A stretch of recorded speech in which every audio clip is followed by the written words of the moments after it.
Di grup Facebook Raja Galbay ada yang kirim begini. Nah, ini surat tagihan dari DC Lapangan Kredivo gitu ya. Di sini ada himbauan seperti ini. Ya, dilarang melakukan pembayaran secara tunai ke petugas penagihan dan atau transfer ke rekening selain virtual account yang sudah ditentukan oleh perusahaan.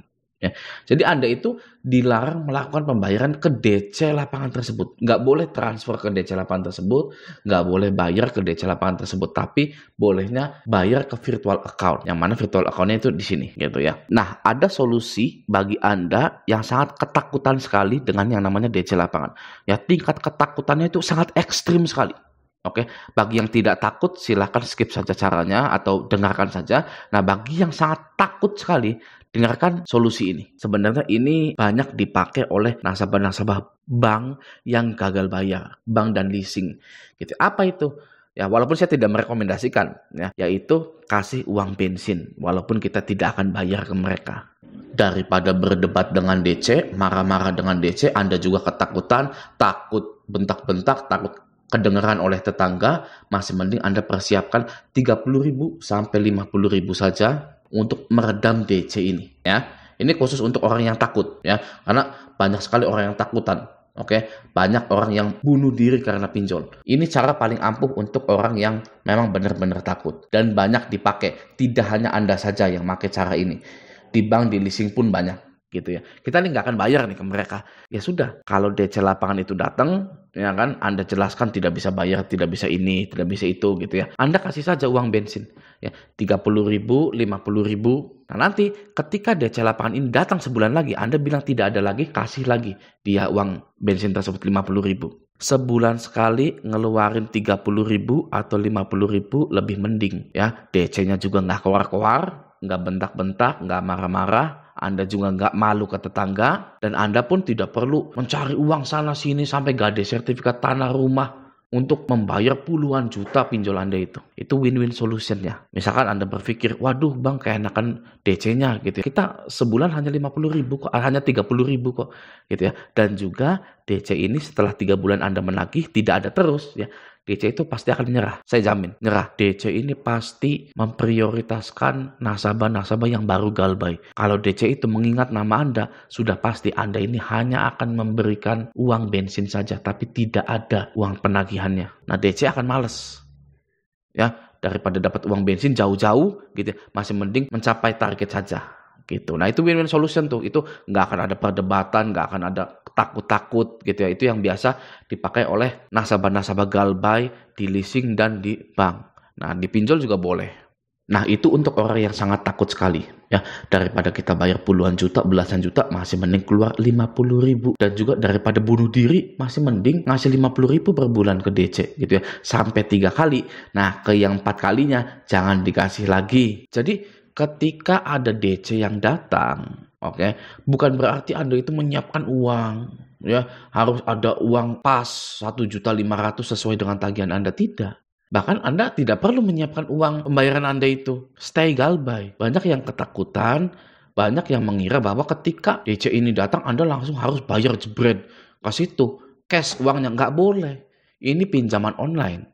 Ya, pinjaman online, bayarnya online, oke, tapi penagihannya offline. Kenapa? Agar Anda takut. Ya, agar Anda takut. Sudah, kalau penagihannya online, masih bisa diblokir, masih bisa menghindar, masih bisa ganti HP. Tapi kalau penagihannya offline, nasabah ini pasti ketakutan. Kalau yang awam, yang baru galbay di pinjol-pinjol tersebut. Ya, intinya tenang saja. DC ini, pinjol ini tidak akan menyeret Anda ke jalur hukum atau Anda itu akan dipenjarakan. Tidak mungkin. Ya, tidak akan Anda itu akan dipenjarakan. Jadi ketika ada DC lapangan, mana yang paling baik? Ya kan, nemui atau tidak ditemui, dua-duanya bagus. Ya, tapi kalau Anda mau melihat betapa lemahnya pinjol-pinjol itu, hadapi saja ya DC-DC tersebut. Ya kan, DC-DC tersebut itu tidak seperti yang Anda bayangkan. Mereka itu hanya nyari makan. Mereka pun benci dengan kerjaannya. Ya, nggak ada yang mau jadi DC lapangan di sini. Siapa? Acungkan tangan yang mau jadi DC lapangan, muter-muter naik motor, panas-panasan. Nggak ada yang mau. Ya, itu konsepnya di situ. Nah, lalu fakta selanjutnya adalah dilarang melakukan pembayaran secara tunai ke DC. Perusahaan pinjol tidak percaya dengan DC-nya sendiri, dengan karyawannya sendiri. Jangan pernah transfer atau bayar cash ke DC lapangan tersebut. Oke, bagi para DC-DC lapangan atau DC-DC pinjol yang menonton ini, mohon maaf ya, Anda itu bukan anak kesayangan perusahaan. Jangan anggap Anda itu karena sudah target dan lain-lain, Anda itu jadi anak emas. Tidak akan pernah. Kalau Anda anak emas, Anda tidak akan ditempatkan jadi DC. Oke? Itulah fakta yang cukup menyakitkan untuk para karyawan pinjol, leasing, bank ya. Yang artinya adalah ketika Anda melihat DC itu tidak kuat sama sekali. Mereka pun tidak dibela oleh perusahaannya. Ya, coba Anda tanya, Mas ini beneran karyawan asli pinjol tersebut atau pihak ketiga atau outsourcing atau vendor? Pasti jawabannya vendor. Kalau tidak vendor pasti kontrak, bukan karyawan tetap. Ya, kenapa? Karena ketika nanti ada apa-apa, perusahaan pinjolnya ini bisa lepas tangan. Sama seperti leasing. Kalau ada masalah penarikan ya di jalan, penarikan mobil, penarikan motor, sampai bermasalah penarikannya, itu pasti leasingnya itu menepis. Itu bukan karyawan kami, Pak. Yang ngangkutin motor, yang narikin motor. Kita lepas tangan, kita tidak tahu. Nah, jadi Anda harus mengerti konsep dari DC lapangan tersebut. Ya, ketika Anda ini ditagih oleh DC, ya sudah sama saja ditagih sama manusia. Gitu ya, bukan ditagih sama robot AI, artificial intelligence yang bisa membunuh Anda gitu, nggak bisa. Nah, mari kita bahas 26 pinjol yang sudah tidak memiliki modal lagi untuk lanjut bisnisnya. Oke, nah berita ini saya dapatkan dari kontan.co.id gitu ya. Di sini judulnya, OJK catat 26 fintech P2P lending belum penuhi ketentuan ekuitas minimum Rp 7,5 miliar. Ya, 26 fintech yang belum memenuhi ekuitas minimum Rp 7,5 miliar. Jadi pinjol ini harus setor 7,5 miliar ke OJK sebagai syarat menjalankan usaha di Indonesia ini. Nah, gimana bisa sebuah perusahaan 7,5 miliar aja nggak punya, ya kan? Itu karyawannya dibayar enggak? 7,5 miliar aja nggak punya, apalagi untuk bayar karyawan. Nah, maka dari itu banyak PHK, ya sekarang ini gitu ya, banyak PHK, gaji tidak sesuai standar gitu kan itu. Ya, nah jika menggunakan kacamata nasabah, ya ini kabar baik gitu ya, ada 26 fintech P2P lending yang tidak bisa memenuhi syarat 7,5 miliar tersebut. Ya, 7,5 miliar itu bagi perusahaan itu sedikit loh. Sangat sedikit sekali 7,5 miliar itu. Oke, nah sekarang kita baca dulu di sini ya. Nah, Otoritas Jasa Keuangan atau OJK menyampaikan terdapat 26 penyelenggara dari 98 penyelenggara fintech peer-to-peer lending yang belum memenuhi ketentuan ekuitas minimum sebesar 7,5 miliar yang mulai berlaku 4 Juli 2024. Adapun ketentuan itu diatur dalam pasal 50 ayat 2 huruf B POJK 10 tahun 2022. Dalam butir tersebut menyatakan fintech lending paling sedikit harus memenuhi ekuitas Rp 7,5 miliar yang berlaku 2 tahun terhitung sejak POJK tersebut diundangkan. Oke, selanjutnya, Kepala Eksekutif Pengawas Lembaga Pembiayaan Perusahaan Modal Ventura, Lembaga Keuangan dan lain-lain OJK Agusman mengatakan sebanyak 12 penyelenggara fintech lending dari 26 yang belum memenuhi modal minimum tengah dalam proses analisis permohonan peningkatan modal disetor.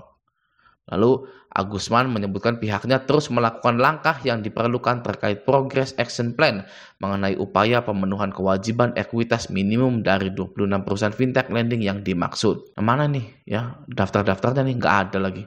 Nah, pokoknya 26 pinjol 7 miliar aja nggak punya.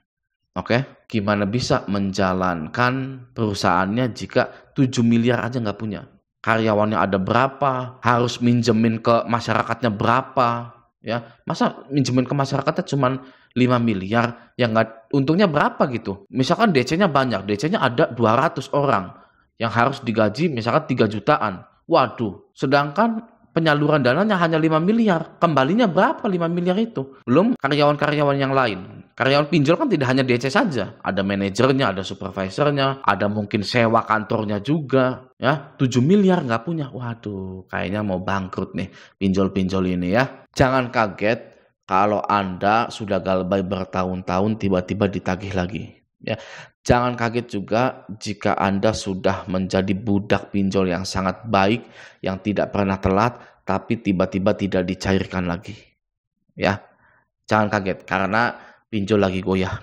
26 pinjol itu kita tidak tahu mana saja ya. Kalau dikasih tahu ya 26 pinjol ini ya kan, itu waduh banyak yang nggak bayar nantinya ya kan. Kalau data sampai bocor nama-nama fintech yang belum bisa setor modal, maka nanti nasabah pada ketakutan, pada nggak mau bayar karena nggak bisa pinjam lagi. Maka dari itu, bagi Anda yang galbay-galbay, sekali lagi jangan pernah takut. Anda tidak sendirian, stay galbay, dan jalani kehidupan Anda selanjutnya. Jangan lagi jadi korban yang mengakhiri hidupnya atau bunuh diri hanya karena pinjol. Oke? Nah, semoga video ini bermanfaat. Sampai jumpa di video selanjutnya.